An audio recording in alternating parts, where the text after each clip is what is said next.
সুনানে আবু দাউদ শরীফের 1493 নম্বর হাদিসে বর্ণিত পরীক্ষিত শক্তিশালী নবীজি সাল্লাল্লাহু আলাইহি ওয়াসাল্লামের শিখানো একটি দোয়া যদি আজ পবিত্র জুমার দিনে আসরের নামাজের পরে আমি গুনাহগার যে নিয়মে বলবো সে নিয়মে যদি পড়তে পারেন, আপনি যে আশা নিয়ে যে হাজত নিয়ে এই ইসমে আজমের আমল করবেন, বিশ্বাস করুন নবীজি সাল্লাল্লাহু আলাইহি ওয়াসাল্লাম নিশ্চিতভাবে বলেছেন যে আল্লাহ সেই আশা কবুল করবেন।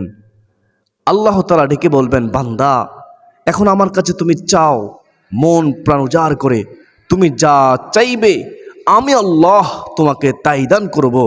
সুবহানাল্লাহ। অত্যন্ত দামি একটি দোয়া, ইসমে আজমের আমল। মনে রাখবেন, কখনো বিফলে যায় না।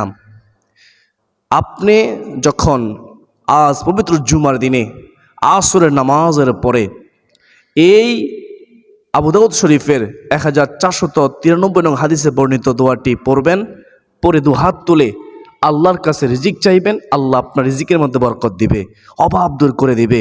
ক্ষমা চাইলে আল্লাহ ক্ষমা করবে, বিপদ থেকে মুক্তি চাইলে আল্লাহ বিপদ থেকে মুক্তি দিবেন, আপনার পেরেশানি হতাশা দুশ্চিন্তা দূর করে দিবেন। সর্বোপরি কথা হলো আপনার সকল দোয়া আল্লাহ কবুল করবেন। বান্দা যখন দুহাত তুলে আল্লাহর কাছে ইসমে আজমের মাধ্যমে সাহায্য চাই, আল্লাহ অধিক লজ্জাশীল, আল্লাহ সেই দুহাত ফিরিতে লজ্জাবোধ করেন। সুবহানাল্লাহ। আমার বিশ্বাস, যারা চাই দুনিয়া আখিরাতের কল্যাণ, যারা চাই তাদের দোয়া কবুল হোক, মনে আশা পূর্ণ হোক, বিপদ আপদ দূর হোক, রিজিকে বরকত হোক, হায়াতে বরকত হোক, তারা অবশ্যই আজকের এই আলোচনা মনোযোগ দিয়ে শেষ পর্যন্ত শুনবে। যারা শুনবেন সকলে ভিডিওতে একটি লাইক দিয়ে কমেন্টে ইনশাআল্লাহ লিখে মনোযোগ দিয়ে দেখতে থাকুন।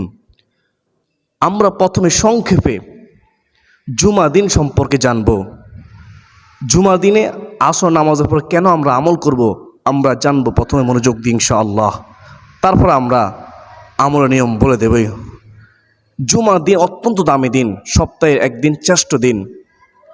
এই পবিত্র জুমার দিনে 12 ঘন্টার মধ্যে এমন একটি সময় আছে, এমন একটি মুহূর্ত আছে, রাসূলুল্লাহ সাল্লাল্লাহু আলাইহি ওয়াসাল্লাম বলেন ওই মুহূর্তে আল্লাহ তাআলার কাছে দোয়া করলে আল্লাহ সেই দোয়া ফিরিয়ে দেন না। সুবহানাল্লাহ। কিতাবের মধ্যে রয়েছে রাসূলুল্লাহ সাল্লাল্লাহু আলাইহি ওয়াসাল্লাম বলেছেন, জুমা দিন আসরের পর থেকে মাগরিবের পূর্ব পর্যন্ত এই সময়টা হচ্ছে উত্তম সময় দোয়া কবুলের। এই সময় দোয়া করলে দোয়া কবুল করা হয়। সুবহানাল্লাহ। তো আমরা বুঝতে পারলাম, আমরা জানতে পারলাম জুমার দিনে আসর পর থেকে মাগরিবের পূর্ব পর্যন্ত এই সময়টা দোয়া কবুলের উত্তম সময়। জুমার দিনে এত দামি দিন, জুমার দিনে কেউ যদি মারা যায়, কোনো ইমানদার যখন মারা যায় তখন তার কবরে ফিতনা আল্লাহ দূর করে দেন। সুবহানাল্লাহ। জুমার দিনে এত সম্মান, এত ইজ্জত। জুমার দিনে বেশি বেশি করে দুরূদ শরীফ পড়া আমাদের উচিত। রাসূলুল্লাহ সাল্লাল্লাহু আলাইহি ওয়াসাল্লাম বলেছেন, ও আমার উম্মত, তোমরা জুমার দিনে বেশি বেশি করে দুরূদ শরীফ পড়ো, কেননা তোমাদের পাঠকৃত দুরূদ রহমতের নূরের একদল ফেরেশতা আছেন, তারা আমার কাছে পৌঁছে দেয়, আমি তোমাদের দুরূদ শুনি। সুবহানাল্লাহ। যখন ফেরেশতারা নবীজির রওজা মুবারকে দুরূদ নিয়ে যায়, নবীজি সাল্লাল্লাহু আলাইহি ওয়াসাল্লাম এই দুরূদ শুনেন, আমাদের জন্য রহমতের মাগফিরাতের দোয়া করেন আল্লাহ তাআলার কাছে। সুবহানাল্লাহ। জুমার দিন অত্যন্ত দামি দিন। কেউ যদি 100 বার জুমার দিনে দুরূদ শরীফ পড়ে তার 100টি হাজত পূরণ হয়। 70টি হাজত আল্লাহ আখিরাতে পূরণ করবেন, আর 30টি হাজত আল্লাহ দুনিয়ায় পূরণ করবেন। সুবহানাল্লাহ। সুপ্রদিনী ভাই বোনেরা, এখন শুনেন আপনারা কিভাবে কতবার পবিত্র জুমার দিনে আসরের নামাজের পরে এই দোয়াটি পড়বেন। আমরা প্রথমত জুমার দিন আসরের নামাজ আদায় করব। মহিলা মা বোনেরা উত্তম রুজু করে ঘরের মধ্যে আসরের নামাজটা আদায় করে নেবেন। আমরা যারা পুরুষ আছি আমরা চেষ্টা করব জামাতের সাথে আসরের নামাজটা আদায় করার ইনশাআল্লাহ। তো আসর নামাজ আদায় করার পরে আমরা প্রত্যেক ফরজ নামাজের পরে যে ওজিফা, যে দোয়া, যে আমলগুলো করি, প্রথমত সে ওজিফা, সে দোয়া আমলগুলো করার চেষ্টা করব। যেমন আমরা ফরজ নামাজের সালাম ফিরিয়ে সাথে সাথে একবার আল্লাহু আকবার পড়ব, তিনবার আস্তাগফিরুল্লাহ আস্তাগফিরুল্লাহ আস্তাগফিরুল্লাহ পড়ব। তারপরে আল্লাহুম্মা আনতাস সালাম ওয়া মিনকাস সালাম তাবারাকতা ইয়া জাল জালালি ওয়াল ইকরাম, এই দোয়াটি পড়ব একবার। তারপরে আমরা পড়ব আল্লাহুম্মা আইন্নি আলা যিকরিকা ওয়া শুকরিকা ওয়া হুসনি ইবাদাতিক, এই দোয়াটি পড়বে একবার। তারপর আমরা আয়াতুল কুরসি একবার পড়ব। তারপরে আমরা সুবহানাল্লাহ 33 বার, আলহামদুলিল্লাহ 33 বার, আল্লাহু আকবার 34 বার এবং একবার পড়ব লা ইলাহা ইল্লাল্লাহু ওয়াহদাহু লা শারীকা লাহু লাহুল মুলকু ওয়া লাহুল হামদু ওয়া হুয়া আলা কুল্লি শাইইন কাদির। রাসূলুল্লাহ সাল্লাল্লাহু আলাইহি ওয়াসাল্লাম বলেছেন, কেউ যদি সুবহানাল্লাহ 33 বার, আলহামদুলিল্লাহ 33 বার, আল্লাহু আকবার 34 বার এবং কেউ যদি এই দোয়াটি পড়ে সমুদ্রের ফেরাশি পরিমাণ গুনাহ থাকলেও আল্লাহ তাকে ক্ষমা করে দিবেন। সুবহানাল্লাহ। তো আমরা প্রত্যেক ফরজ নামাজের পরে আমলগুলো করি, জুমার দিন আসরের পরেও আপনি আমলগুলো করবেন। তারপরে আপনি সূরা ইখলাস, সূরা ফালাক, সূরা নাস একবার করে পড়বেন। প্রিয়দিনী ভাই বোনেরা, আরও অনেক দোয়া আমল ওজিফা আছে, কমপক্ষে এই দোয়া আমল ওজিফাগুলো আদায় করার চেষ্টা করবেন। তারপরে ওই দোয়াটি পড়ার পূর্বে, মুনাজাতের পূর্বে আপনি জুমার দিনের দুরুদে উম্মি, এই দুরুদে উম্মি এর আমল করার অবশ্যই চেষ্টা করবেন। বেশিক্ষণ সময় লাগবে না, 5 মিনিট অথবা 7 মিনিট, এর ভিতরে আপনি এই আমলটি শেষ করতে পারবেন। দুরুদের আমল শ্রেষ্ঠ আমল। হযরত আবু হুরায়রা রাদিয়াল্লাহু তাআলা আনহু থেকে বর্ণিত, তিনি বর্ণনা করেন রাসূলুল্লাহ সাল্লাল্লাহু আলাইহি ওয়াসাল্লাম বলেছেন, পবিত্র জুমার দিনে আসর নামাজের পরে কেউ যদি এই দুরুদে উম্মি 80 বার পড়ে, তাহলে 80 বছরের গুনাহ আল্লাহ ক্ষমা করে দিবেন। বলুন না সুবহানাল্লাহ।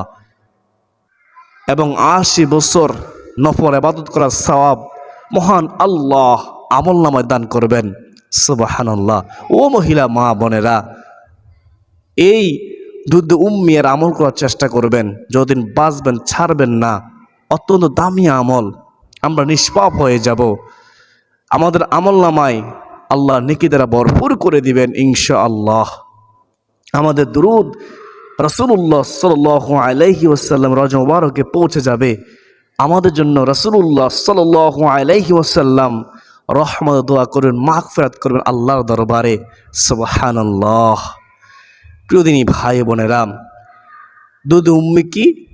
আল্লাহুম্মা সাল্লি আলা মুহাম্মাদিন নবিয়্যিল উম্মি ওয়া আলা আলিহি ওয়া সাল্লিম তাসলিমা।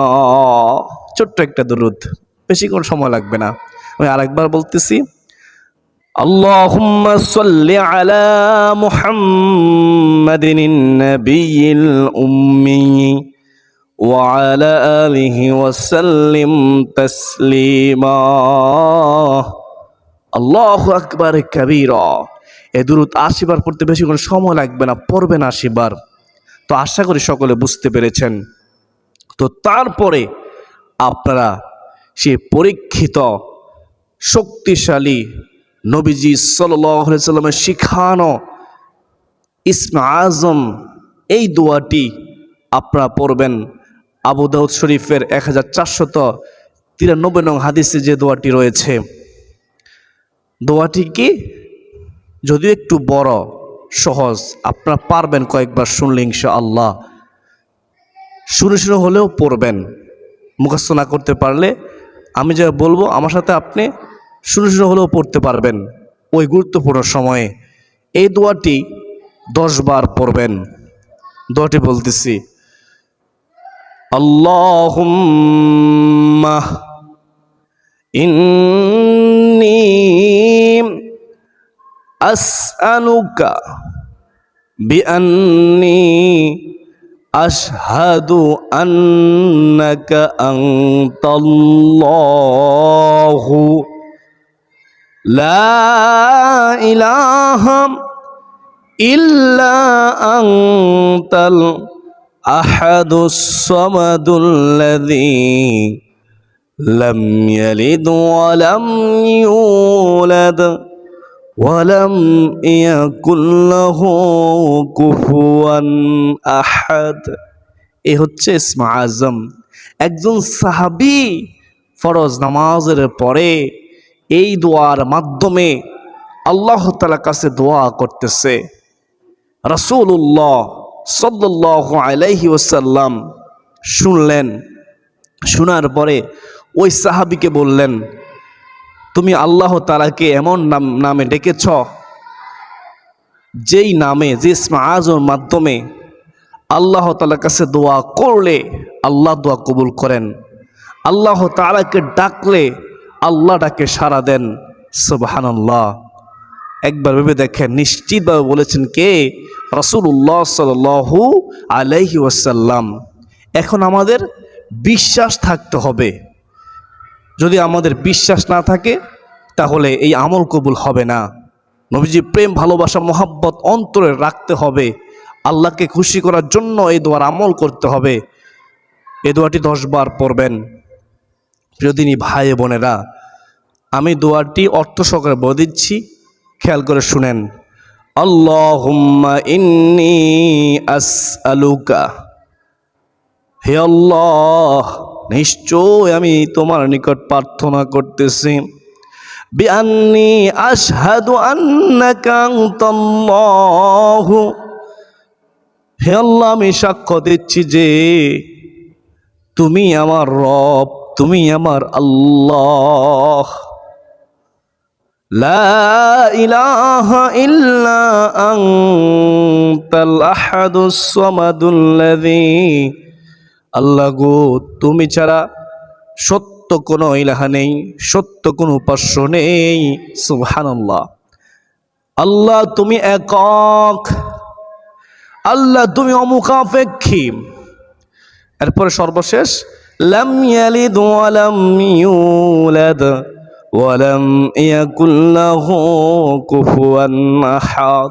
সূরা ইখলাসের শেষাংশ পারবেন। আমরা সবাই এতটুকু অংশ তো পারি মুখস্থ। সামনে যে অংশটুকু আমরা চেষ্টা করলে সেটাও মুখস্থ করতে পারবো ইনশাআল্লাহ। লাম ইয়ালিদ ওয়া লাম ইউলাদ ওয়া লাম ইয়াকুল লাহু কুফুয়ান আহাদ। এর অর্থ হলো আল্লাহ তাআলা কাউকে জন্ম দেয়নি এবং তাকেও কেউ জন্ম দেয়নি। সুবহানাল্লাহ, সুবহানাল্লাহ। কত সুন্দর দোয়া। দোয়ার অর্থ শুনে বুঝতে পেরেছেন দোয়াটা কতটা শক্তিশালী দোয়া। প্রিয়দিনী ভাই বোনেরা, আমরা অবশ্যই পবিত্র জুমার দিন আসলেই আসর নামাজের পরে দোয়া ওজিফা আমল করার পরে, দুরূদে উম্মিয়ার আমল করার পরে আমরা ইসমে আজমের দোয়াটি 10 বার পড়ব। তারপরে আমরা মুনাজাত করব। হতাশ হবেন না। আল্লাহ তাআলা বলেন, লা তাকনাতু মির রাহমাতিল্লাহ, তোমরা আমার রহমত থেকে নৈরাশ হও না। সুবহানাল্লাহ। আপনি যখন দুহাত তুলে আল্লাহর কাছে দোয়া করবেন, আপনার বিশ্বাস থাকতে হবে যে আমি এমন মুহূর্তে দোয়া করতেছি যেই মুহূর্তে দোয়া করলে নিশ্চিত দোয়া কবুল হবে। রহমাতুল লিল আলামিন নবীজি সাল্লাল্লাহু আলাইহি ওয়াসাল্লাম বলেছেন, অবশ্যই আমার দোয়া কবুল হবে। আমি আসর নামাজ পড়েছি, দোয়া ওজিফা আমল করেছি, দুরূদে উম্মিয়ার আমল করেছি, আমি ইসমে আজম আমল করেছি, যে ইসমে আজমের আমল সম্পর্কে রাসূলুল্লাহ সাল্লাল্লাহু আলাইহি ওয়াসাল্লাম নিশ্চিতভাবে বলেছেন দোয়া কবুল হবে, অবশ্যই আমার দোয়া কবুল হবে, এই দৃঢ় বিশ্বাস রেখে দোয়া করবেন। আপনি যদি হারাম থেকে বেঁচে থাকতে পারেন, নিশ্চিত আপনাকে আল্লাহ তাআলা দান করবেন আপনার সমস্ত চাওয়া পাওয়া। তো শর্ত হলো হারাম থেকে বেঁচে থাকা, দৃঢ় বিশ্বাস রাখা, 5 ওয়াক্ত নামাজের হেফাজত করা। আল্লাহ তাআলা আমাকে, আপনাকে, আমাদের সবাইকে জুমার দিনে আসরের নামাজের পরে এই ইসমে আজমের আমল করে মহান রব আল্লাহ তাআলার কাছে দোয়া করার তৌফিক দান করুন। সকলে বলি আল্লাহুম্মা আমিন। যারা এতক্ষণ পর্যন্ত আমি গুনাহগারের পাশে ছিলেন, এতক্ষণ পর্যন্ত কষ্ট করে শুনেছেন আমল করার নিয়তে, আপনার সবাই কমেন্টে আমিন লিখুন এবং ভিডিওতে একটি লাইক করে দিন। আপনি যখন আমিন লিখবেন, যদি 40 জন আমিন লেখে, কারো না কারো আমিন শব্দ আল্লাহ পছন্দ করতে পারে। ওই আমিন শব্দ কবুল করে নিয়ে আমাদের সকল দোয়া আল্লাহ কবুল করে নেবেন ইনশাআল্লাহ। আল্লাহুম্মা আমিন ইয়া আরহামার রাহিমিন ওয়া মা আলাইনা ইল্লাল বালাগ। আসসালামু আলাইকুম ওয়া রাহমাতুল্লাহি ওয়া বারাকাতুহু।